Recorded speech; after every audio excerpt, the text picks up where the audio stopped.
प्रिय मित्रों, नमस्कार। स्वागत है हमारे YouTube channel doctor HS. Rawat और Facebook page doctor HS. Rawat में। आज मैं आपको जानकारी दूंगा मई का महीना आपके लिए कैसा रहने वाला है। मई में कौन सी राशि सबसे ज़्यादा भाग्यशाली हैं, मई की कौन कौन सी लकी डेट्स हैं और कौन सी डेटों में आपको अवॉइड करना चाहिए। पूरी जानकारी दूंगा, उपाय भी आपको बताऊंगा। लेकिन उससे पहले ये चतुर्वेदी वेद मंत्र। ओम ब्राह्मणे ब्राह्मणो ब्रह्मवर्चसी जायताम राष्ट्रे राजन्य शूरः ईशभ्यो अति व्याधि महारतो जायताम दोगरी धेनु बोड़ा नडवान आसु सप्तिः पुरंद्रयोसा जिष्णुरथेष्टा सभयो युवा यश्च वीरो जायताम निकामे निकामे न परजनो वर्षतु फलवत्तो न औषध पचयन्ताम योग क्षेमो न कल्पताम। ओम भूर्भुवः स्वः चतुर्वेदाय नमः। अब आप ये सोच रहे होंगे कि रावत जी हमेशा जब भी वेद मंत्र करते हैं तो किसी न किसी ग्रह का वेद मंत्र, उसका पौराणिक मंत्र, उसका बीज मंत्र, उसका छोटा वेद मंत्र ये करते हैं। लेकिन आज चतुर्वेदी वेद मंत्र क्यों बोला गया? चतुर्वेदी वेद मंत्र इसलिए बोला गया कि इसमें 9 की 9 ग्रहों की जानकारी आपको देनी है। या तो मैं नवग्रह मंत्र बोलता और नवग्रह मंत्र बड़े लंबे हो जाते, फिर आप बोर हो जाते, बोले जी आप तो रावत जी हमें बोर कर देते, मंत्र बोलते हैं, हमें संस्कृत समझ में आती नहीं है। लेकिन बोर मत होना, कानों के अंदर वेदों के मंत्र अगर पड़ जाएं तो सारे ग्रहों के कष्ट दूर हो जाते हैं। जो ये वेद मंत्र मैं बोलता हूं, इनको बार बार श्रवण करने से भी आपके कष्ट दूर होते हैं। ये बड़ी शक्ति है। चलिए शुरुआत करते हैं मई की। 1 मई को स्टार्टिंग में देवगुरु बृहस्पति वृष राशि शत्रु राशि में प्रवेश करेंगे। अब वृष राशि वालों के लिए तो बृहस्पति अच्छा फल देते नहीं है और वृष लग्न वालों के लिए भी अच्छा फल नहीं देते हैं। और 6 मई को वो अस्त भी हो रहे हैं और जैसे ही 1 मई को राशि परिवर्तन करेंगे वैसे ही उनकी नीच अवस्था भी चलेगी नवांश कुंडली के अंदर। ये भी एक समस्या रहेगी, ये भी ध्यान रखने वाली बात है। आखिर क्यों रहेगी वो भी मैं बता दूंगा, क्योंकि उसको भी ध्यान में रखना बहुत जरूरी है। ये रही बृहस्पति की बात। तो इसका मतलब बृहस्पति आपके लिए बहुत अच्छी स्थिति में नहीं है। पूरे महीने 6 तारीख से अस्त हो जाएंगे, 2 जून को उदय होंगे और 18 मई तक नवांश कुंडली में नीच रहेंगे। इसका मतलब जिनकी बृहस्पति की दशा चल रही है या बृहस्पति की अंतर्दशा चल रही है या आपकी राशि से बृहस्पति 6, 8, 12 में गोचर कर रहा है, तो आपके लिए देवगुरु बृहस्पति मई के महीने में शुभ नहीं है। उपाय क्या करना चाहिए आपकी राशि को? ओम ब्रह्म बृहस्पते नमः। ओम ग्रूम ग्रीम ग्रोम स गुरुवे नमः। ये मंत्र कर सकते हैं और बड़ा मंत्र भी कर सकते हैं। ओम बृहस्पते अति अदरयो अरहाद द्रम देवातु कृतमज्जनेशु यदि दैच अवस। ये लंबा वाला मंत्र है, वो भी कर सकते हैं। और साथ में पीली वस्तुओं का दान भी करिएगा तो बृहस्पति आपको मई के अंदर पॉजिटिव हो जाएंगे। हर वीरवार को आप पीपल के पेड़ के नीचे दीपक जलाइए, उससे भी आपको लाभ मिलेगा। पीली वस्तुओं का आप दान देते रहिए तो भी आपको लाभ मिलने वाला। ये तो बृहस्पति की बात रही।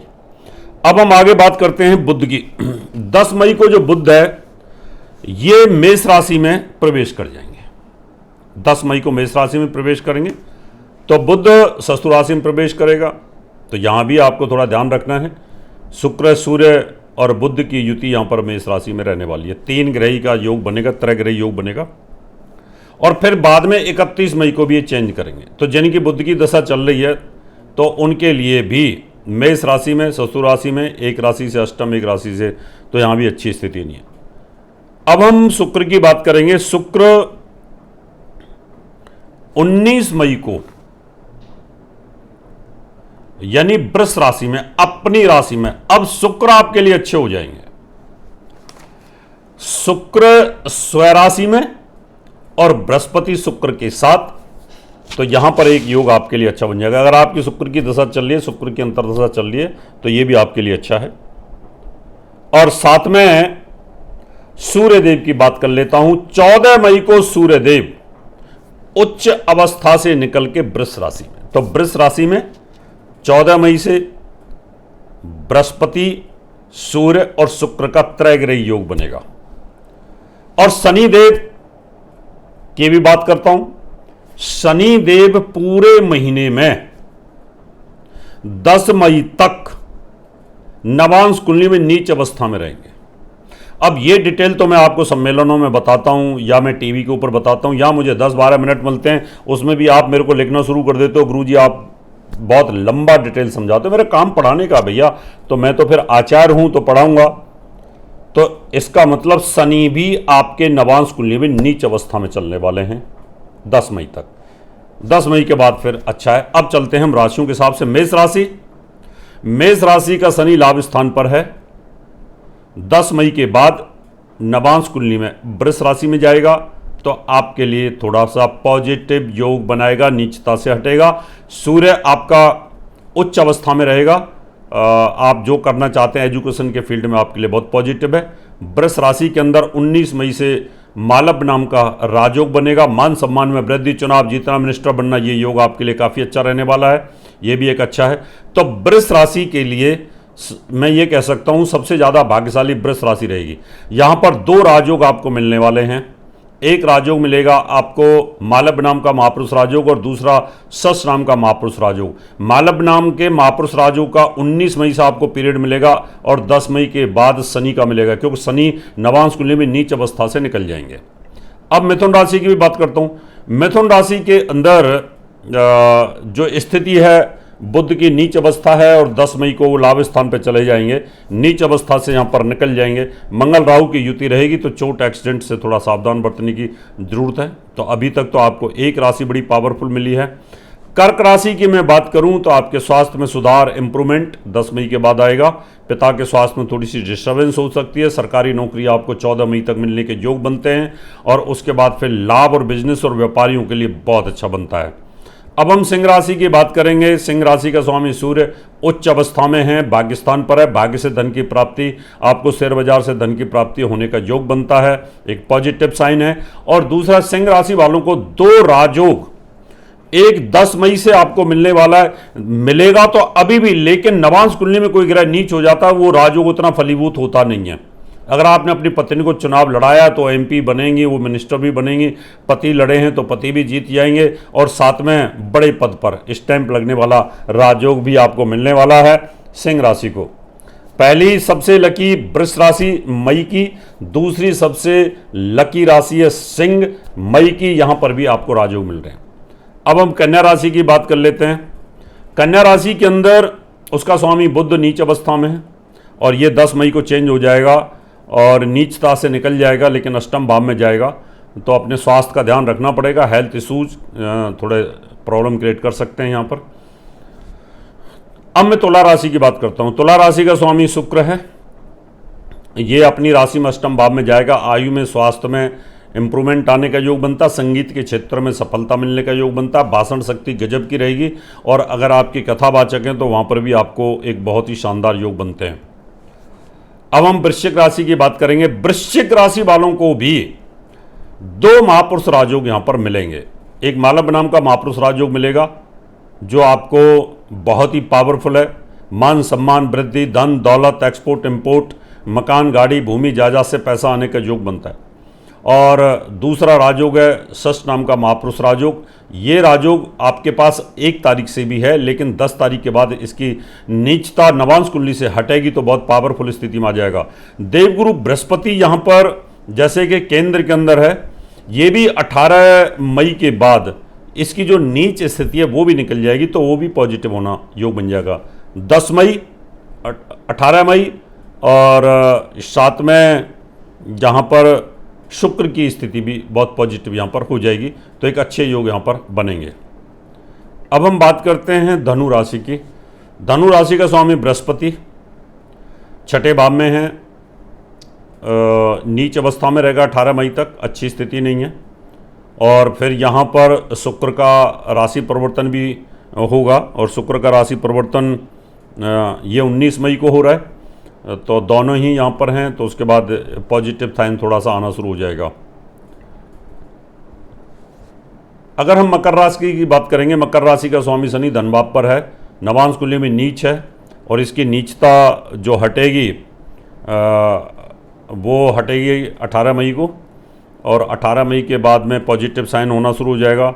18 मई को ही गुरु की भी हटेगी, 10 मई को शनि की हटेगी, और 10 मई को बुध का राशि परिवर्तन है, तो यहाँ पर पैसा आने के योग बनेंगे। कुंभ राशि की बात करते हैं। कुंभ राशि का स्वामी लकी, यानी 4 राशियाँ सबसे ज़्यादा लकी हैं, 2, 5, 8 और 11।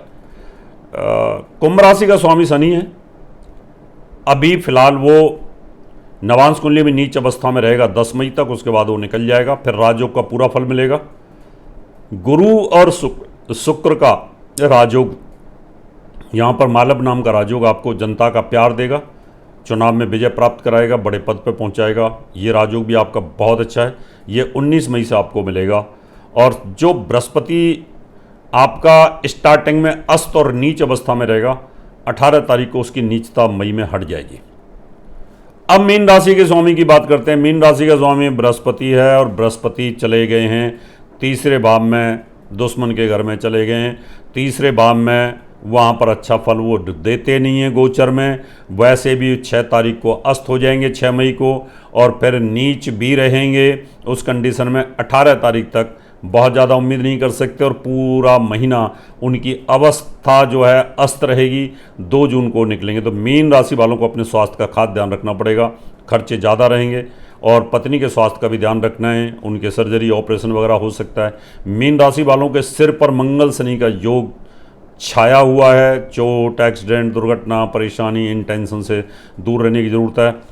अब यहाँ पर जो मीन राशि है, मिथुन राशि, कन्या राशि और साथ में धनु राशि वालों को खास ध्यान रखना है। इन 4 राशियों पर नेगेटिव इफेक्ट हैं। आप हर मंगलवार को हनुमान चालीसा करें, या हर मंगलवार का व्रत करें, मंगल राहु की युति की शांति करते रखें, और इससे आपको काफ़ी इम्प्रूवमेंट आएगा। यानी मंगल का जो मंत्र आप वो मंत्र कर सकते हैं, मैं हमेशा बोलता रहता हूँ, उसका जाप कर सकते हैं। ओम क्राम क्रीम क्रोम स भो भोमाय नमः, इस मंत्र का जाप कर सकते हैं। राहु के मंत्रों का कर सकते हैं, ओम राम ब्रीम ब्रोम स राम रहावे नमः। केतु का कर सकते हैं, केतु का बड़ा मंत्र भी कर सकते हैं, छोटा मंत्र भी कर सकते हैं। इससे काफ़ी आपको लाभ मिलने वाला है। तो अभी मैंने आपको बताया कि 4 जो राशियां हैं ये सबसे टॉप में हैं, और 4 राशियां कहीं ना कहीं कमज़ोर अवस्था में हैं, तो इसका थोड़ा सा आपको ध्यान रखना है। अब मैं आपसे याद लेता हूं, नमस्कार। और मैं आपको बता दूं कि मैं कल पठानकोट में हूं, स्क्रॉल चल रहा है, और साथ में आप संपर्क कर सकते हैं, सुमित रावत से संपर्क कर सकते हैं। इसका नंबर मैं आपको दे रहा हूं, वास्तु विजिट के लिए और फ्री में कुंडली दिखाने के लिए। प्रिय मित्रों, आप सबके लिए खुशखबरी। वास्तु व ज्योतिष के क्षेत्र में फुल टाइम प्रैक्टिस के लिए आ चुके हैं Sumit Rawat ji, Vastu expert and astrologer, gold medallist from Maharshi Parashar ज्योतिष विद्यालय। यदि आप भी अपने घर को व जीवन को सुखमय बनाना चाहते हैं, वास्तु दोष के उपाय सहित residential, commercial, industrial vastu visit व नक्शा बनवाने के लिए संपर्क करें 9911692866। हमारा एड्रेस है सुमित रावत Q15 सेक्टर 12 नोएडा। और हाँ दर्शकों, एक वास्तु विजिट व नक्शा बनवाने पर पाएं एक कुंडली का विश्लेषण बिल्कुल फ्री। जल्दी करें, कहीं देर ना हो जाए।